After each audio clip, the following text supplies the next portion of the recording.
Glória a Deus. Abra comigo a sua Bíblia, 1 Tessalonicenses, capítulo 2, versículo 10 a 12. 1 Tessalonicenses 2, do verso 10 a 12. Pai, eu te peço, Senhor, nesta manhã, no nome de Jesus Cristo, que a Tua palavra, Senhor, e a ação e o fogo e o poder do Teu Espírito Santo venha, Deus, fazer algo maravilhoso na vida, no coração, na mente de todas as pessoas que aqui estão nessa sala.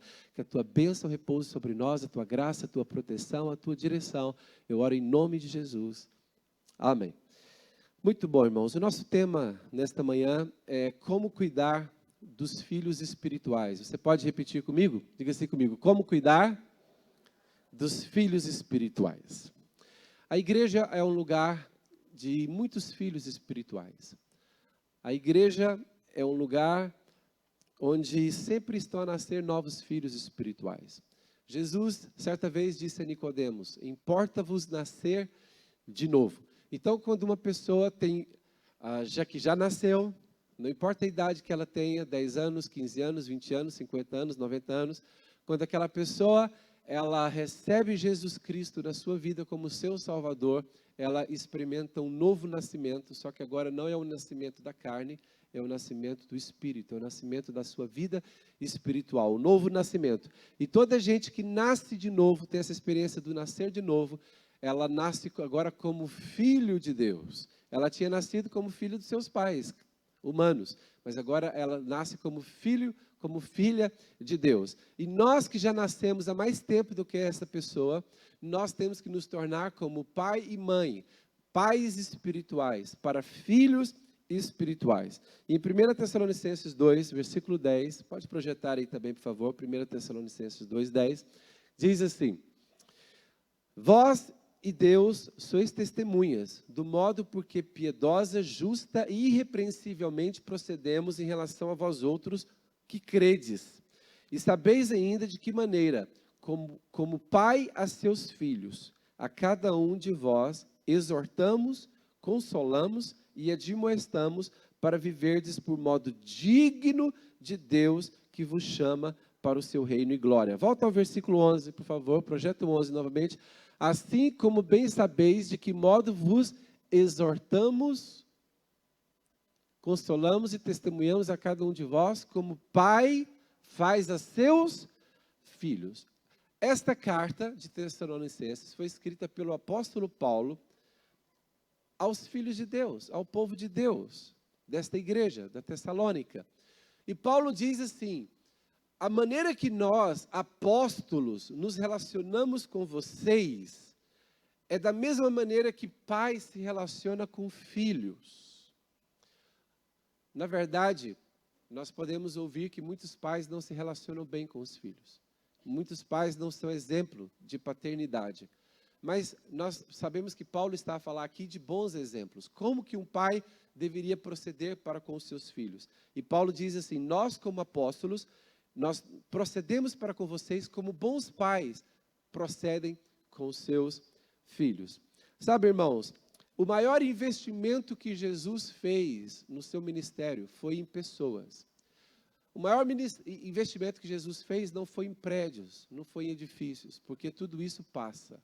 A única coisa que não passa, porque é transmitido de geração para geração, são pessoas que tiveram uma experiência com Deus. Essas pessoas passarão para outras pessoas, que por sua vez passarão para outras. E 2000 anos depois, o testemunho continua a ser passado. Só para os irmãos terem uma ideia, nunca na Terra viveram tantas pessoas ao mesmo tempo como na época que vivemos. São 7 bilhões de pessoas. Nunca houve uma população assim na Terra. A população atual, na verdade, equivale à população de séculos. A nossa população hoje é algo fora do comum. E olha que coisa interessante. Pelo menos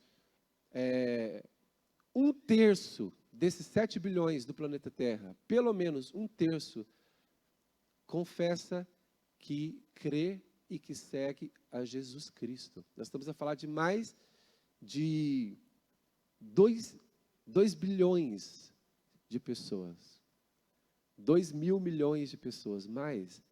E nós estamos a falar 2000 anos depois de Jesus ter desempenhado o seu ministério. Veja como Jesus investiu tão bem no seu ministério, que passados 2000 anos, é tão significativo, praticamente todo mundo conhece, já ouviu falar sobre Jesus, a grande porcentagem, e 1/3, pelo menos, confessa que é discípulo de Jesus. Olha que coisa fantástica, porque ele investiu em gente, ele investiu em pessoas. E eu e você hoje também somos exortados a fazer o maior investimento que podemos fazer no mundo, em pessoas. As primeiras pessoas nas quais você deve investir são os seus próprios filhos. Sabia disso? Os seus filhos naturais. Porque você vai deixar um legado. Você vai, aquilo que Deus tem feito na sua vida, você vai passar para os seus filhos, que eles vão passar para os filhos deles, que assim por diante. Mas depois que você faz o investimento nos seus filhos naturais, você precisa também fazer investimento em filhos espirituais. E nesta manhã eu queria exortar mesmo, lembrá-los, queria conclamá-los a pensarem em que filhos espirituais vocês estão a investir, ou em que filhos espirituais vocês poderão vir a investir as vossas vidas. Veja bem, Jesus começou o seu ministério aos 30 anos de idade. Jesus sabia que pouco tempo ele teria. Nós hoje, lendo a Bíblia, sabemos que o ministério de Jesus durou 3 anos e 6 meses, 3 anos e meio aproximadamente. Jesus, sabendo que tinha pouco tempo, Jesus tinha que passar o que estava no coração dele, o que ele tinha recebido do céu, o que ele tinha recebido do Pai.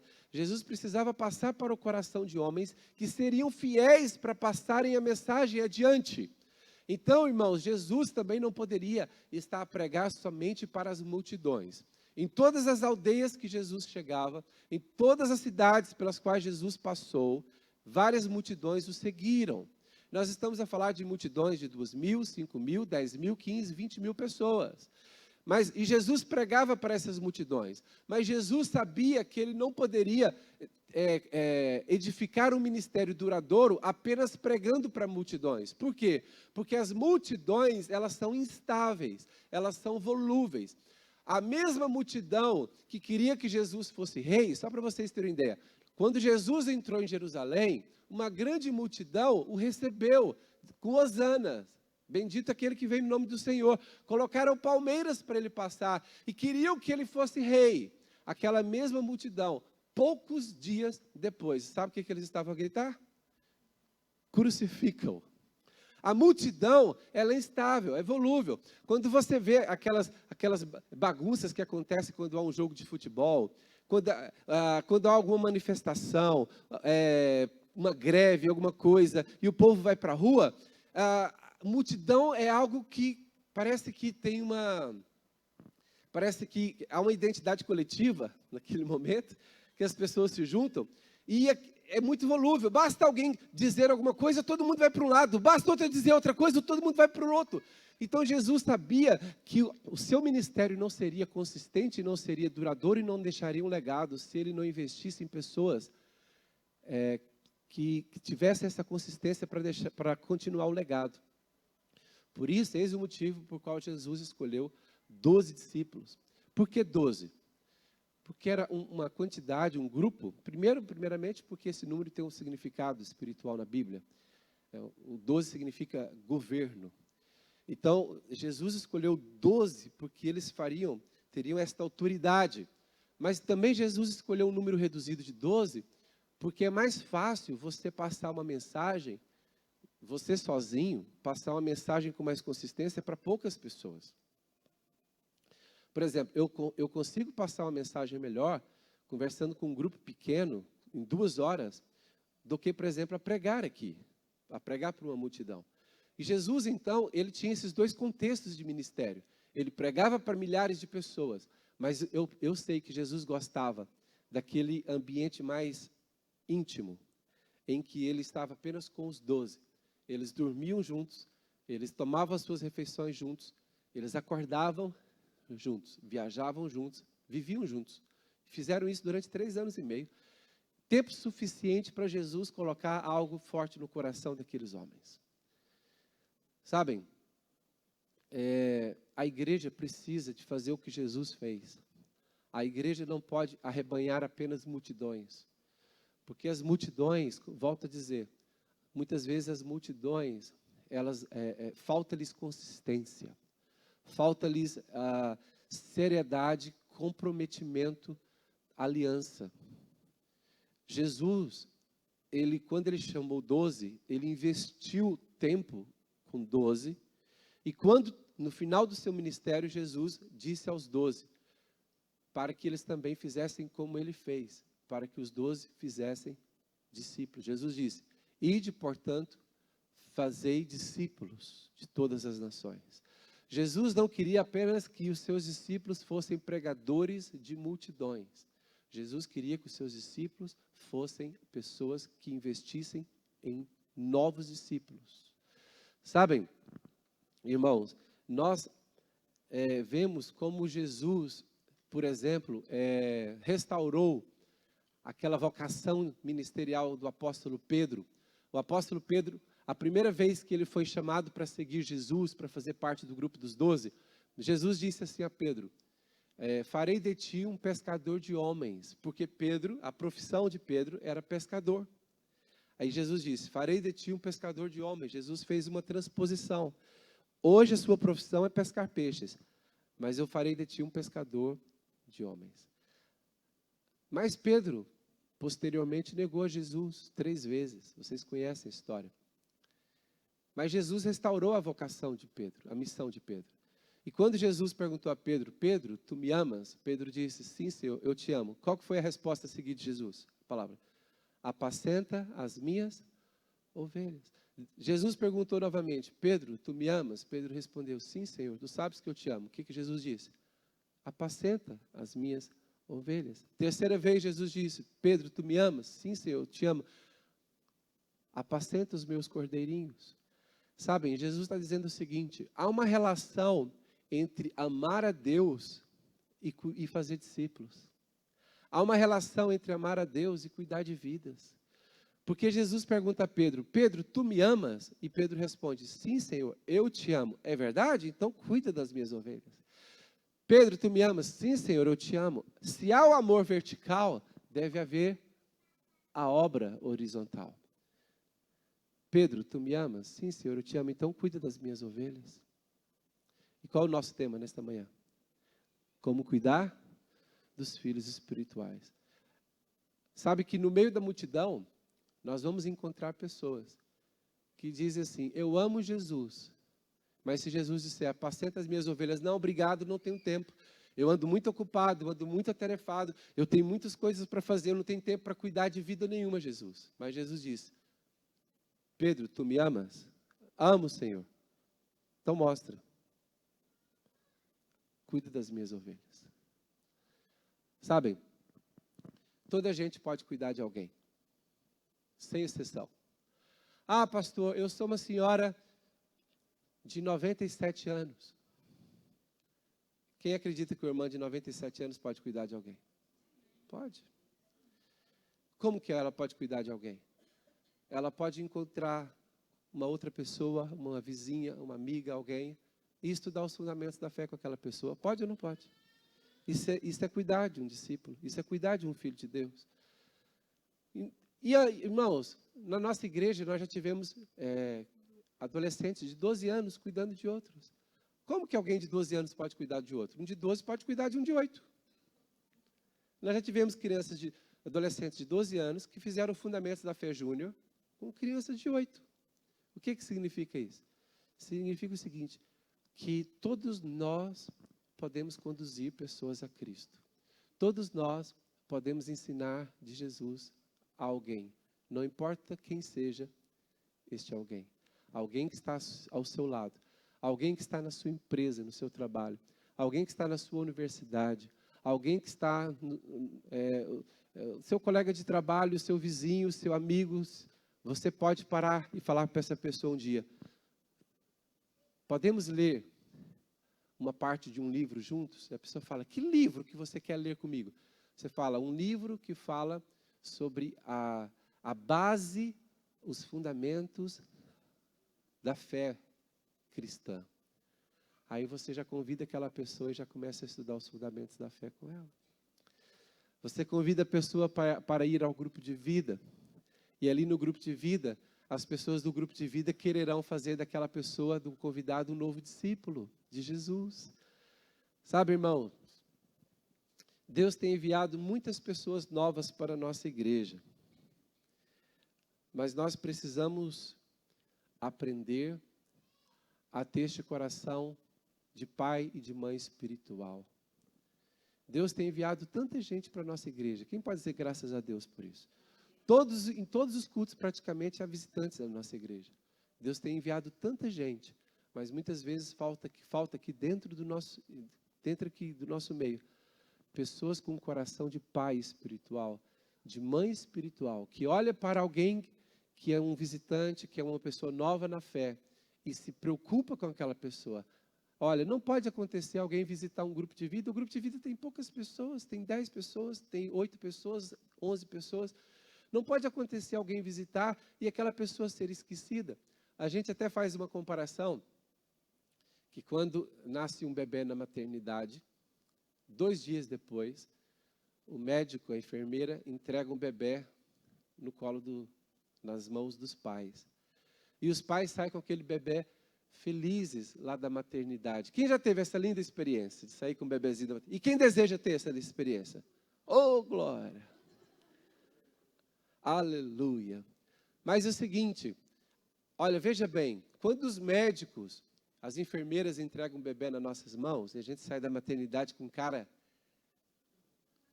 um sorriso até a orelha, assim, a Kênia ria de mim quando eu pedia para tirar foto com meus filhos, assim. Quando nascia, eu fazia assim, todo feliz.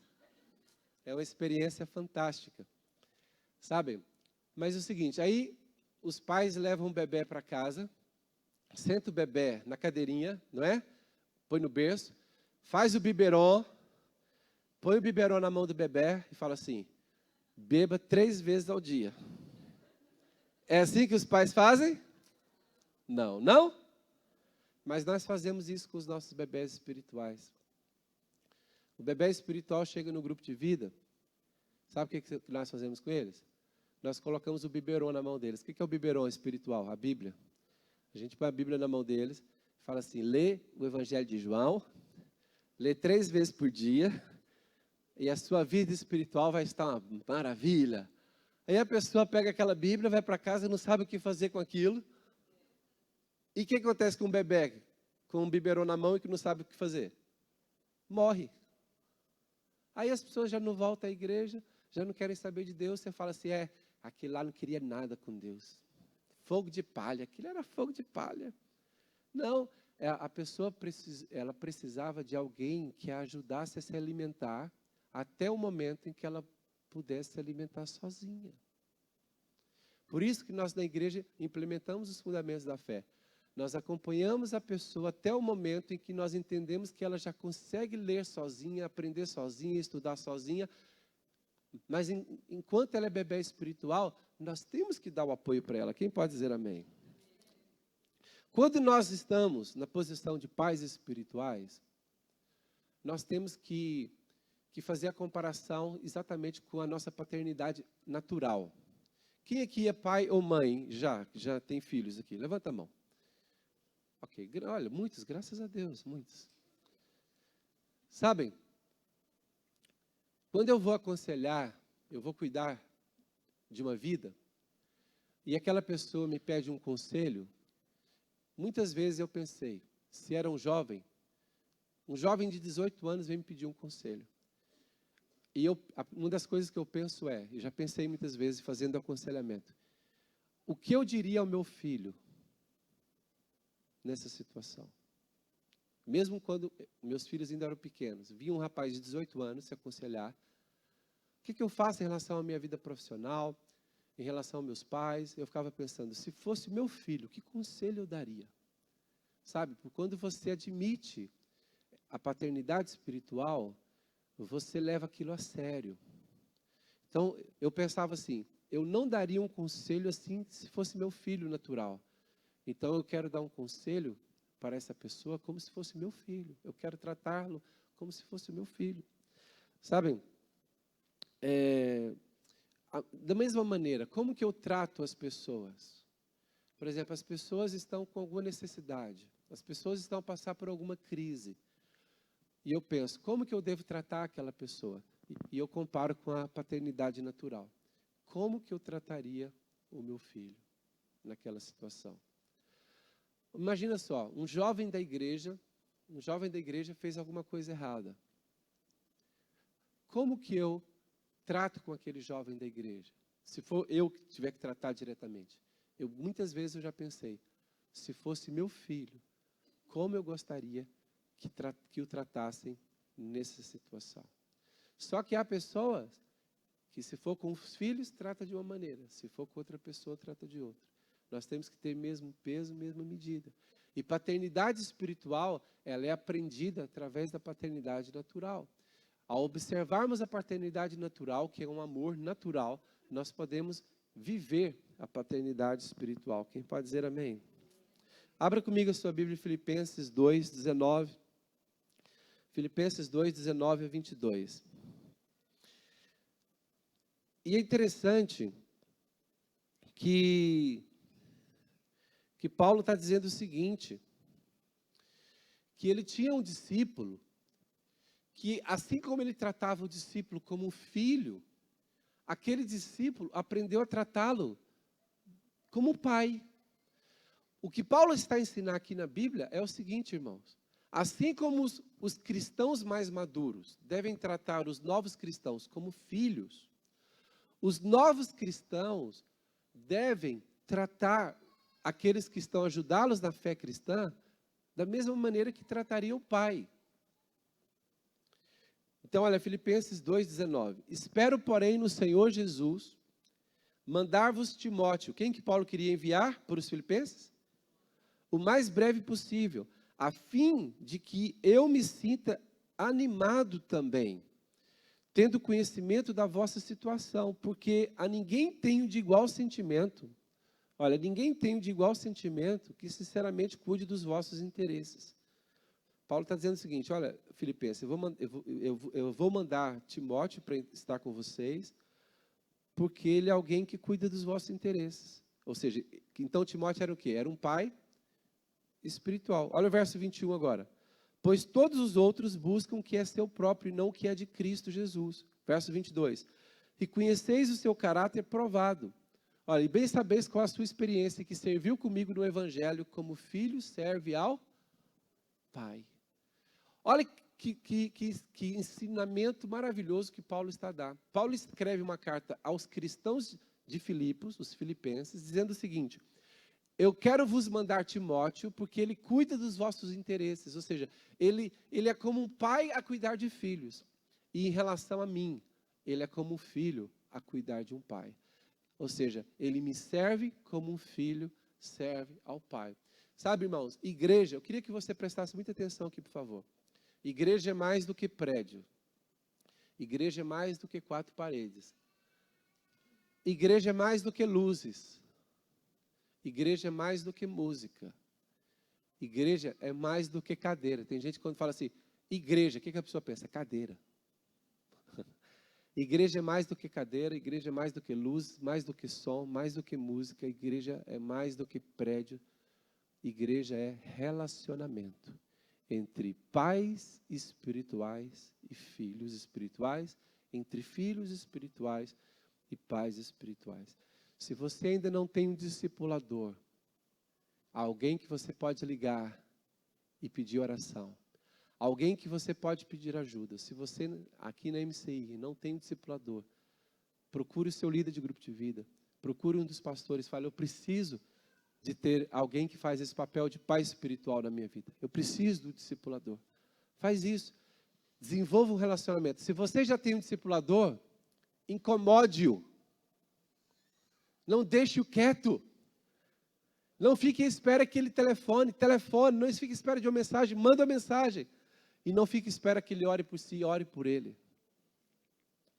Você sabia que quando nós oramos pelas pessoas, Deus fala conosco sobre aquela pessoa? Quem sabia desse princípio espiritual? Quando nós oramos por uma pessoa, Deus fala conosco sobre aquela pessoa. E Deus vai estar sempre falando o que devemos orar sobre aquela pessoa e como devemos ajudar aquela pessoa. Quando nós oramos, Deus entende que nós temos um compromisso com aquela pessoa pela qual estamos a orar. Sabem, um exemplo, sabe por que Paulo sabia muito bem de paternidade espiritual? Porque Jesus ensinou paternidade espiritual para Paulo. Vamos lá entender uma coisa. Paulo foi uma pessoa que não foi evangelizada pela igreja. Paulo foi uma exceção. Paulo foi evangelizado pelo melhor evangelista de sempre. Billy Graham? Jesus. O próprio Jesus apareceu para Paulo e Paulo ali se converteu. Só que Jesus entendeu o seguinte: eu posso evangelizá-lo, mas ele tem que entender que a igreja é família. Uns a precisarem dos outros. E Paulo não pode pensar que ele é sozinho. Então, sabe o que Jesus fez quando ele converteu, quando ele evangelizou Paulo? Ele permitiu que Paulo ficasse sem ver, cego. E Paulo, cego, em casa. Aí Jesus procura um discípulo. Qual era o nome do discípulo? Ananias. Abra comigo a sua Bíblia. Atos capítulo 9, verso 17. Atos 9, 17. Jesus deixa Paulo sozinho e cego numa casa, para que Paulo aprendesse a importância da igreja, da comunidade, dos irmãos, do apoio uns dos outros. Paulo está cego, sozinho em casa, sem nada poder fazer. Aí Jesus fala para Ananias: Ananias, vai na rua tal, entra em casa tal, você vai encontrar o homem tal, e você vai orar com ele, e vai orar e vai batizá-lo. Aí Ananias disse assim: mas esse homem é perigoso, esse homem é um homem que persegue a igreja. Jesus disse: não, mas eu já dei uma acalmadinha nele já. Você pode ir lá que ele está mais manso. Inclusive está ceguinho. Aí Paulo está lá, então, Atos 10, 17, então, 9, 17, desculpa, Atos 9, 17. E Ananias foi e entrou na casa e, impondo-lhe as mãos, disse: irmão Saulo, o Senhor Jesus que te apareceu no caminho por onde vinhas, me enviou para que te tornes a ver e seja cheio do Espírito Santo. Veja bem, Jesus não permitiu que Paulo fosse começar a vida cristã e ser batizado do Espírito Santo sem a ajuda de outro crente. Nós precisamos uns dos outros. Só quando Ananias chegou, pôs a mão em Paulo, as escamas dos seus olhos caíram. Olha o versículo 18. Imediatamente lhe caíram dos olhos, e logo lhe caíram dos olhos como que umas escamas, e recuperou a vista. E ao levantar-se foi o quê? Então ele foi batizado no Espírito Santo e começou a ver, versículo 19. E tendo comido, ficou confortado e esteve Saulo alguns dias com os discípulos que estavam em Damasco. Ou seja, até Paulo teve que aprender que Deus nos liberta, Deus nos cura, nos batiza através de outras pessoas. Então Paulo ficou quietinho. Agora ele entendeu. E Paulo entendeu o que é paternidade. Posteriormente, Paulo já cheio do Espírito Santo e querendo servir a Jesus, ele não tinha acesso à liderança da igreja em Jerusalém.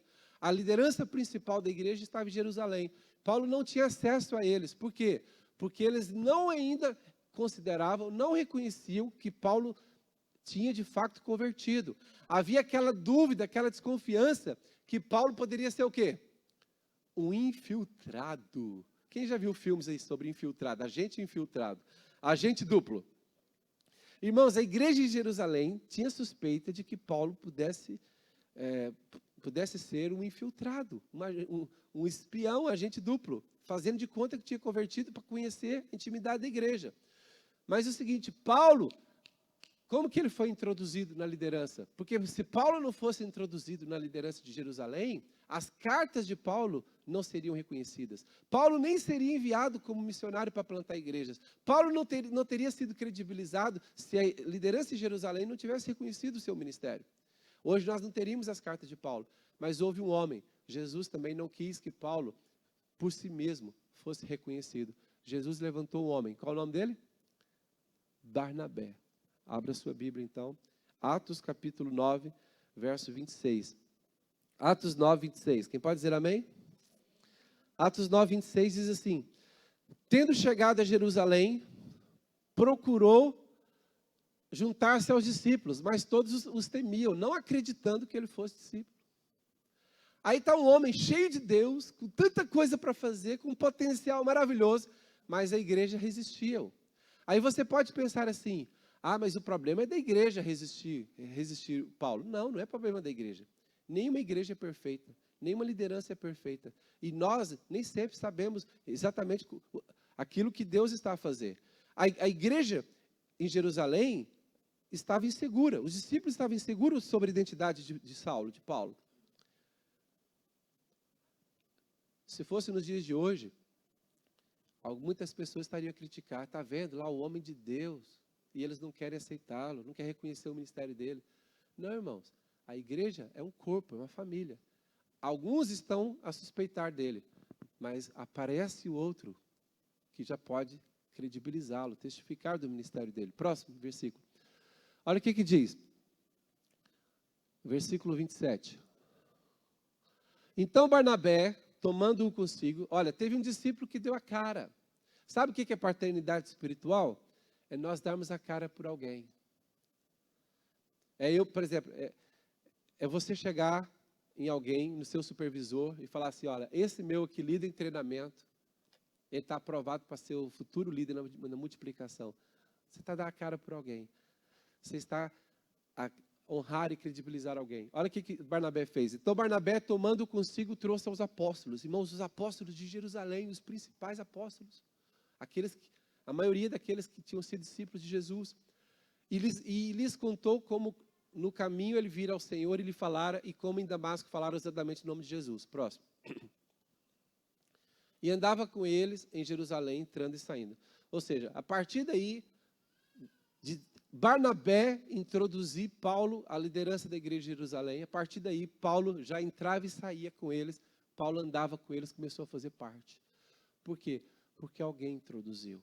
O que é ser pai espiritual, mãe espiritual? É você introduzir as pessoas que estão a dar frutos, as pessoas que são de Deus, introduzi-las, credibilizá-las no grupo de vida, na supervisão, nos ministérios da igreja, nas atividades das nossas igrejas.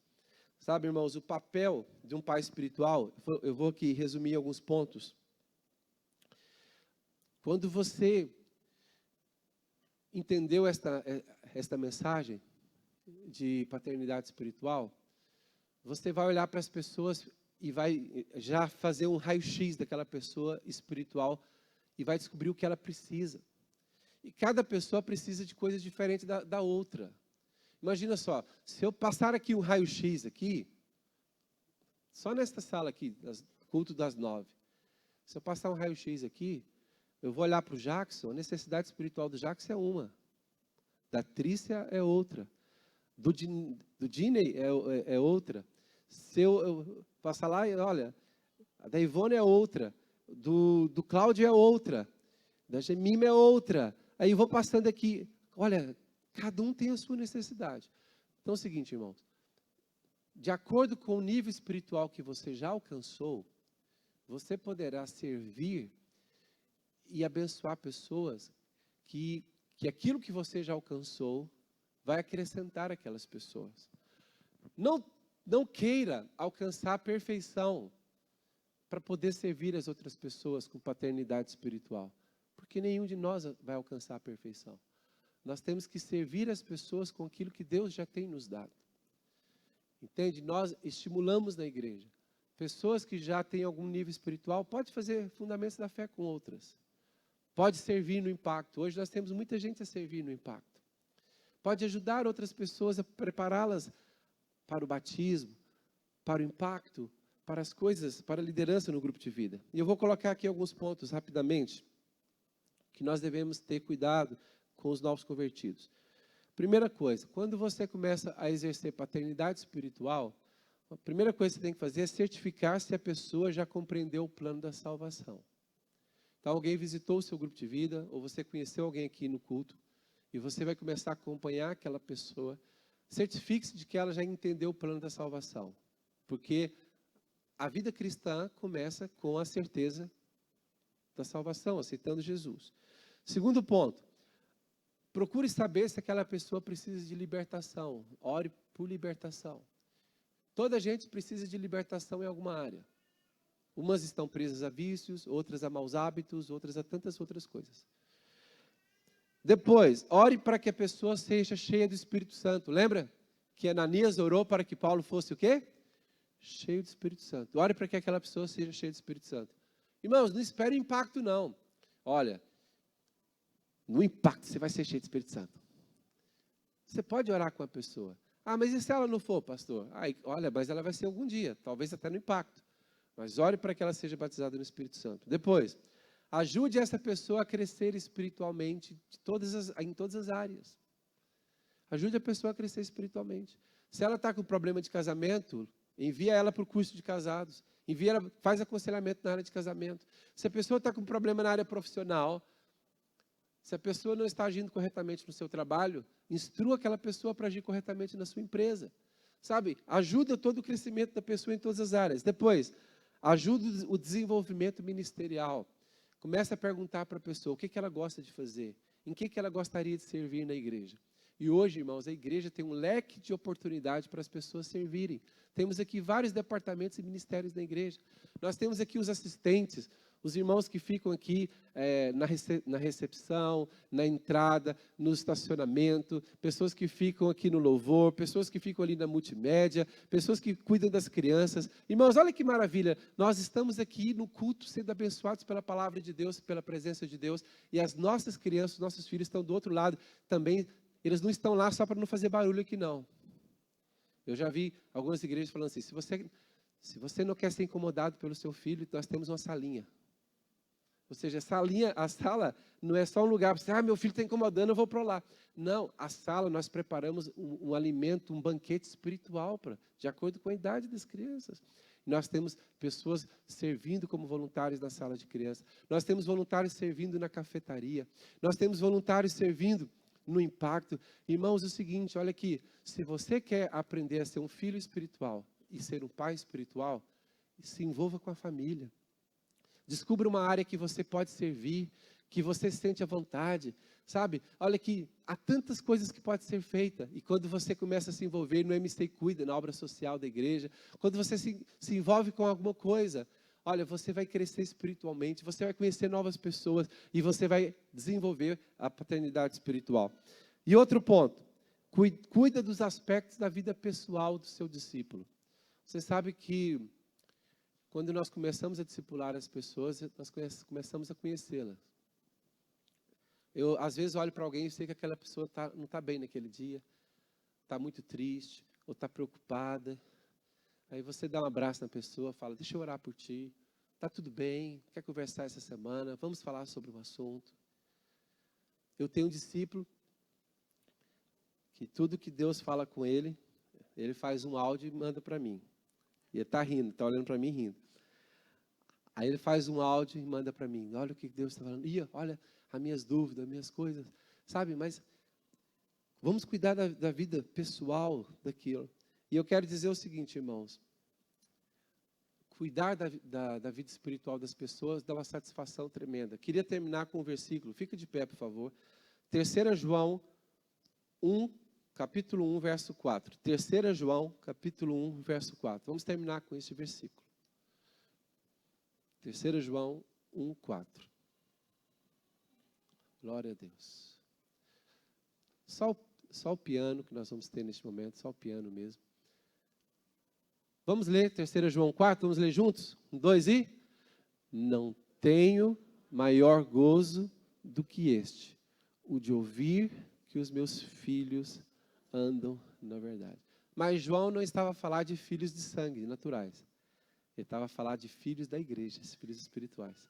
E o que ele disse? Não tenho maior alegria, gozo do que este, o de ouvir que os meus filhos estão firmes com Deus. Que essa seja a minha e a sua maior alegria. Saber que as pessoas que nós cuidamos delas, elas permanecem nos caminhos do Senhor. Amém? Levanta as suas mãos e diz, Senhor, eu quero ser um bom filho espiritual. Eu quero honrar os meus pais espirituais. E eu quero também exercer paternidade espiritual. Eu quero cuidar de vidas, eu quero fazer fundamentos da fé, eu quero discipular, eu quero orar pelas pessoas, eu quero ser um pai e uma mãe espiritual. Ajuda-me, Pai, nesta missão que nos é dada a todos aqueles que creem em Jesus. Pai, capacita-me e habilita-me para esta missão tão preciosa, tão valiosa, para a glória do Teu nome. Amém. Pode ficar sentado.